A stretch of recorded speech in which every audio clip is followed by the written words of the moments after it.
Palang gabi po sa inyong lahat. Ako po si Eben Motya Hunter. Dito po ngayon sa aking harap, papakilala ko po sa inyo ang bago kong mga nakuha. Pasensya na po ngayon lang ako nakapag-upload ulit dahil sa nabisi po ko sa aking mga trabaho, panghanap buhay. Nagagamutin po ako. Sino pong gusto magpagamot at spirit man o material, basta lumapit po sa akin, gagawin ko pong lahat. Ito po ngayon ang papakilala ko sa inyo. Ito, kung sa lahat ito, kakaiba po siya. Ano po, kakaiba po siyang gamit. Tawag ni sa mga iba dyan, ng mga Mochi Hunter, tawag nila ito. Ano, parang sa kanila, sabi nila, langgam daw. Yan. Kasi ito, kabibi po na naging fossilize na. Ito po isa. Batong naging kabibi na naging fossilize na po. Ito po, isa pa. Dahon. Ito, fossilize na mga mga tawag natin yung mga sa aming kabibi. Yan po yung paikot niya pang puwitan. Yan. Ito po isa niya. Tumigas kasi sa matagal na panahon. Ito po isa. Yan. Ito po yan ha. Ito naman, pag bumukas ka ng isang, buksan mo yung bato dun sa banda sa dalampasigang o dagat, tignan mo, makikita mo parang makikita mo yung tawag na balat, yung itim. Yan. Yan yung mga ano niya. Kawangis niya dun. Kapag ginalo mo yun, lumilit siya, tumitigas. Yan po yung mutya niya.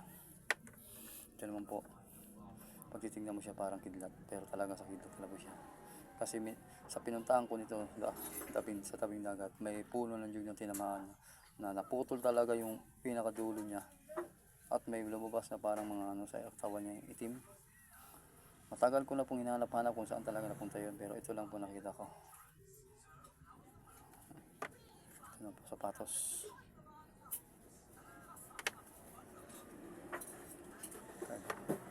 Ito naman yung dyan ang batong maglalakbay. Paa niya, paa, kamay, ulo. Mayroon pa siyang sa likod niyang kalibabay ng parang sa likod niya. Ito naman yung pinakamaganda rin sa mga nakuha kong gamit, yung Infinity Stone. Napakabisa po yan. Infinity Stone. Kung anong kulay ng mga ilalak niya, puti rin po siya. Sa ilaw, puti rin po siya. Pero pag nilapit po siya dito sa ilaw, magiging pula. Infinito po yan. Mag-isa po ito sa mga lagay mo sa tubig. Babad pag gawing inumin. Pampalakas ang mga spiritual na kapangyarihan. Kung meron kang mga kakayan sa katawan, tapos ibabad po ito siya. Pwede po siya pampaligo sa mga medalyon. Pwede rin po siyang dalhin para panlapas sa mga sumpit, tigal po at mga sumpa ng kalaban. Ito naman po, mutya ng sa tawag sa amin sa Samar, suso, yung gumagabang na gumagabang siya po yan. Ito yung baho niya ng katawan niya. Yan yung snail ba yun? Basta gumagabang po siya. Nakuha ko yan din po sa sa inaantingan ko. Ito po, pag titignan mo siya, para siya mga bato umo, itim na maliliit, pero pag nilayo mo naman siya, para siya mga eyeball ng tao. Mag-isa lang ang hadalin kapag naghanap ka ng kagamitan mo. Kaya wala pa man, dali mo siya, dali ka makakapansin ng mga kakaibang gamit.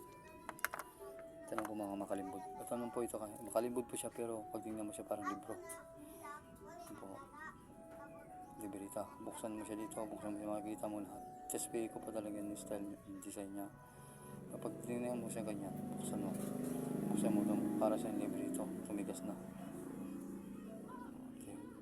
Pinaka-cover niya, ito yung papel. Tao pa nga sa lubo, may gabay, parang isang mandirigma, sundalo. Kita niyo po,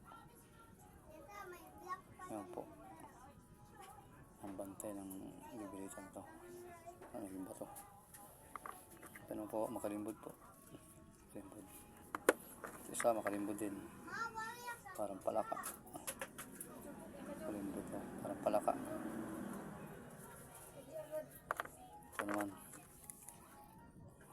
naman ang ano.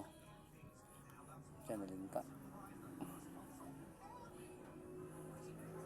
Linta po yan. Ito. Napakaganda rin itong mutya na ito. Yung mga gabay sa baton to. Yung pang gabay niya.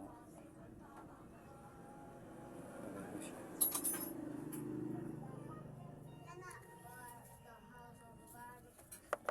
Ito. Bato ng ano. Ng mangga. Ito bigas na. Naging bato.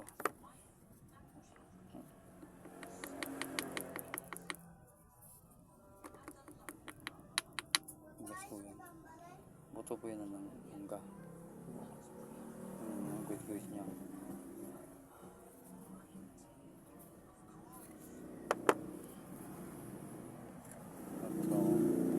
Ito, kakaiba rin itong gamit ito.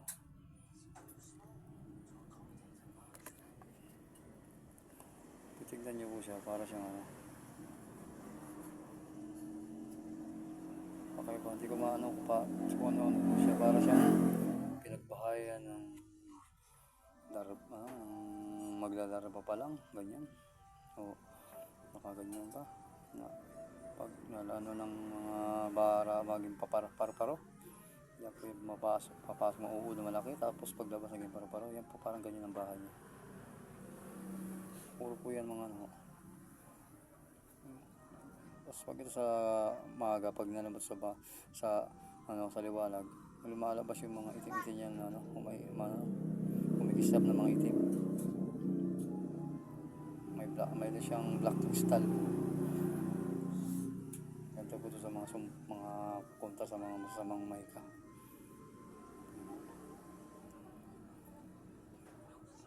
Ibabas sa tubig kung inumin. Ganda rin po ito. Sumpa. Ito naman po sa mga gamit ko rin po ito. Mutya ng barko. Ano po. Dito niya barko talaga siya.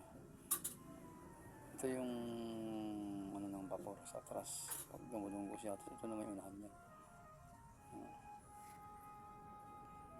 Ngayon, diba? Dito yung ano yung sa ilalim mo. Diba? Mga layer pa siya. Mutya ng barko. Kasi minsan doon sa pinagtatrabuhan namin sa may ilog din, kasi nagkukuha ko ng mga buhangin, yun ang pinakapangkabuhay din namin dito sa Samar. May nagkuha sa akin ng buhangin. Ito, kumukuha kami ng buhangin sa gitna talaga. Sinto sa ilog, gitna. Yun kami kumukuha. Gamitan namin ng PC, pati pansandok. Ito, nasasama po siya pag nasama po itong ganitong klaseng bato. Pag-alaman ko kasi minsan, nung pumunta kami doon, ikwento ko lang po, pumunta kami doon dati sa ating gabi, stose, tumunog yung barko, malayo naman ang barko doon sa amin. Kasi yung barko doon sa dagat lang yan, ba't umabot doon hanggang doon sa kinukuha naman ng buhangin. Natakot yung mga kasama ko, kasi may barko daw siya narinig. Sabi ko kayo maingay, dumadaan lang yan. Mga ilang oras din na pagkuha na namin. Sandok ng mga kasamahan ko to. Trabaho yan. Siya nakuha ko. Tinago ko agad kasi baka mahalo sa buhangin, mawala pa. Yun po ang pagkakuha nito. Hanggang sa muli po, ako po si Ibin Bochanter. I-follow nyo na po yung YouTube channel ko at pakishare na lang po sa inyo para makapanood at sana lagi po kayong nalo sa aking mga video at iba pa. I-like na po at share. Salamat po para po ako makatulungan sa aking pagka-upload. Hanggang sa muli po, ako po si Ibin Bochanter.